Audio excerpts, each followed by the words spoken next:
শিমুলদা, এই মেয়েটাকে নিয়ে পালিয়ে এসেছি। আমরা বলতে খুঁজে পেলেই আমাকে গুলি করে মেরে দেবে। তুমি কদিন ওকে তোমার কাছে রাখো না, আমি কদিন কারাগারের দিকে থাকি। ঠিক আছে, লাইক কমেন্ট শেয়ার করে দেবেন। তোমার বউ তো পালিয়ে গেছে, মেয়েটাকে যেন কিছু করো না তুমি। এটাই তুই আপনাদের আমাকে কাছে বিশ্বাস করি না, অনুরোধ। যা, তুই নিয়ে যা। এখন দেখতে বিশ্বাস থাকুন। করি, তুমি রেখে দেবো, সাবধানে রেখো কিন্তু।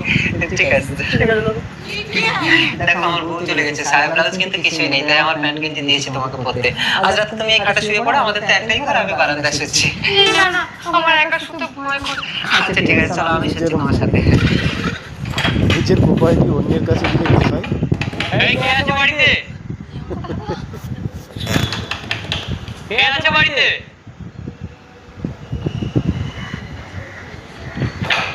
দেখুন ব্যাপারটা। এই, তোর বন্ধু আমার বোনকে এখানে রেখে গেছে? না না, কি মেয়ে, কোন মেয়ে?